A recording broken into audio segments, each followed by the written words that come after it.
Yes, Red Zone TV nga bulijjo webali kubanga okyatugoberera yonna gy'osinzira okubanga gy'otulabira kyokola kya mutawaana nnyo. Ntandika n'okubuuzaako yonna gy'oli gy'owangaalira mwasuze mutya mwasiibye mutya kansuubire muli bulungi nnyo. Red Zone TV kwoli bw'oba tonaba kubanga osubscribinga kikole kirira wansi awo okwate kateeka notification obere ng'ate tomisinga nsonga yonna. Ebbaluwa eyo nkakasa abasinga obungi mwagirabyeko ngenda gikuyitiramu ate nkuwe n'ebigambo ebirala gwagoberera omukutu guno. Njagala okutegeeza nti ekibiina ekya National Unity Platform kyamaze okubanga kiwandiika mu butongole okubeera nga ate bafulumya omukulu Honorable Mathias Mpuuga okuva mu office ey'obwa commissioner bwa parliament. Jukira gye buvuddeko oluvannyuma lwa Honorable Mathias Mpuuga okumukwatira mu skando ey'obuli bw'enguzi obukadde 5 bwe baatuula ne beewa ne ba commissioners abalala era nakuwa list eyo kwaliko Honorable Solomon Sirwanyi, kwaliko Honorable Prose Akampulira Mbabazi, kwaliko Honorable Esther Afoyochani ne Honorable Mathias Mpuuga yennyini eyafuna $5,000,000 nga bali ba commissioners abalala baafuna bina. Era ekibiina kya National Unity Platform kyakolinga oba kyateekinga step ey'okuba nti kirwanyisa enguzi eno oba ekifaananyi kino ne kiddira omukulu ono ne kimuteeka ku nninga. Wabula bali ba commissioners abalala bo jukira ekisanja kyabwe bano kyali kiggwayo ng'ennaku z'omwezi 13 omwezi gwali gwa December 2023 era ekisanja ekyo bwe kyali kikoma eky'emyaka 2 n'ekitundu. Bali abasatu nga bwe bakusomedde Honorable Solomon Sirwanyi, Honorable Prose Akampulira Mbabazi, Honorable Esther Afoyochani bo baakomezebwawo baddamu ne balondebwa nga ba commissioners aba NRM mu parliament. Omukulu Mathias Mpuuga we beegabirira ssente yali leader of opposition nga yakagenda mu office eyo eya LOP era ebintu ebyo byabeererawo. Kakati ekibiina kya NUP ne kiteekinga step era ng'ennaku z'omwezi 22 omwezi gwa December ngenda bikusomeramu awo ekibiina kya NUP nga kiyita mu Secretary General waakyo David Lewis Rubongoya kyawandiikira speaker nga kimutegeeza nti ffe tukyusiza mu nteekateeka zaffe zino omwaka ogwo ne baddira Mathias Mpuuga n'abeera nga ate takyali leader of opposition olwo nga babaweereza Honorable Joel Ssenyonyi okubeera nga amuddira mu bigere era omukulu Mathias Mpuuga n'abeera nga ate ye afuulibwa kubeera nga ye commissioner ku kibiina ekya National Unity Platform. Era ngenda kusomera ekiwandiiko kino ekibiina kye kyawandiika. Ebbaluwa eno teyabadde ya lunaku lwajjo newankubadde nga lwe bagibreakinze abasinga obungi twagirabye lunaku lwajjo. Ebbaluwa eno yawandiikibwa ng'ennaku z'omwezi 18 omwezi guno gwennyini ogwokusatu omwaka 2024. Ekibiina ekya National Unity Platform ya signing yateekako omukono David Lewis Rubongoya, Secretary General ow'ekibiina kino ekya NUP ng'awandiikira Speaker of the Parliament of Uganda. PO Box n'agiteekawo na biki era ebbaluwa eno yareceivingibwa omuntu yali ali supposed okubeera ng'agirecevinga ku lwa Speaker wa Parliament yagirecevinga baali bamuyita Onyongo Yubu Onyongo yagirecevinga ng'ennaku z'omwezi 21 omwezi gwa kusatu omwaka 2024 n'ennamba z'essimu n'aziteekako nga yakola mu office eya Speaker.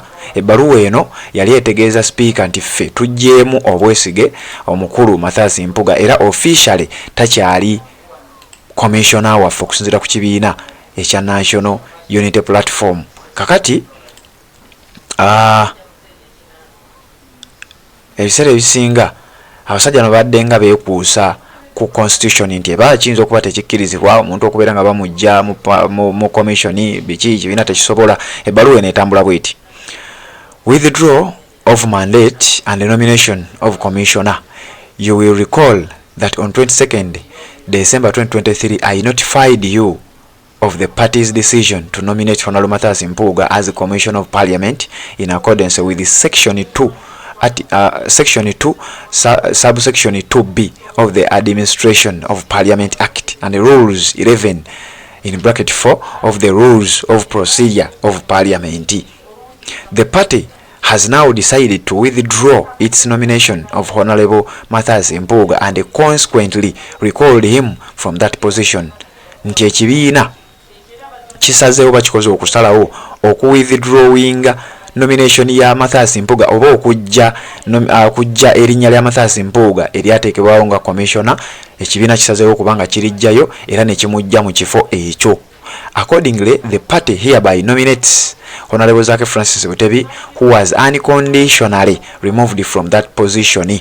Nti ekibiina n'olwekyo kironze oba kisunsudde Honorable Zaake Francis Butebi owa Mityana Municipality okubeera nga adda mu kifo ekyo olw'ensonga nti yaggyibwayo mu ngeri etaali nnambulukufu era etaali ntuufu. Kino nno kiri ku likodi. Jjukira kkooti yasala omusango ogwo nekkiriza nti Honorable Zaake yaggyibwa mu ofiisi mu bumenyi bw'amateeka era kkooti n'esalawo Zaake addizibwe mu ofiisi ye ataliirirwe n'akasente. Kakati n'ekibiina bwe kityo bwe kiwandiise yaggyibwayo ng'ennaku z'omwezi 10 mwezi gwali gwa 3 2022 ndowooza kati gwe mwaka mulamba as confirmed by the Constitutional Court in Constitution Petition number 6 of 2022. Eno ya reference gyamuteereddeko nti kooti bw'okusinziira ku kooti nga bwe yali esaze.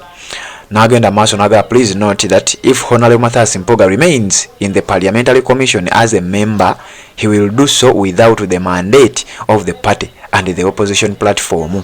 Nti singa Mathias Mpuuga anaalemera mu kifo kino era ne Parliament n'emuleka ajja kuba aliyo ku bubwe, ajja kuba taliyo ku lwa kibiina kya National Unity Platform era ajja kuba takyaliyo ku lwa opposition platform olw'ensonga nti ye yina okulonda ani ayina okubeera mu kifo ekyo. N'ateekako omukono David Lewis Rubongoya, Secretary General w'ekibiina ekya National Unity Platform, era copy n'egendako ewa Leader of Opposition in Parliament, that is Honorable Joel Ssenyonyi. Copy endala n'egendako ewa Honorable Mathias Mpuuga yennyini ng'omuntu. Copy endala n'egendako ewa Honorable Zaake Francis Butebi. Copy endala n'egendako ewa Speaker owa Parliament era ye Speaker na receivinga, Honorable Zaake na receivinga, Leader of Opposition na receivinga. Kati tetumanyi oba Mathias Mpuuga Nsamba naye ya receivinga, naye okusinziira ku kyemmanyi engeri gye kiri nti enkya omukulu asuubira olunaku olwaleero lwennyini essaawa zigenda kuba 4 ez'okumakya era in fact program eyo tuyinza oggikuwa asuubira okuba nga agenda ku addressingako olukiiko lw'abannamawulire oba olukuŋŋaana lw'abannamawulire olunaku olwaleero. Kakati njagala okutegeeza nti byonna byagenda okwogera ogenda kubifuna wano ku Red Zone TV, oba agenda kusalawo kulekulira ng'ekibiina bwe kyasazeewo oba agenda kulemera mu ofiisi, ffe wano Red Zone TV wetuli okubeera nga ate tubikutuusaako byonna era ogenda kubanga obimanya. Kyolina okukola kiri kimu kwekumira ku mukutu guno bw'oba tonaba kubanga osubscribe nga kikole ate tubeere ng'ensonga obeera omu ku abo abanasooka okubeera nga muzimanya, obeera omu ku abo abanasooka okubeera nga ate mumanya ensonga eno, tubeere nga tutambula ffenna. Banaye gwe omupya atanaba kubanga osubscribe nga kikole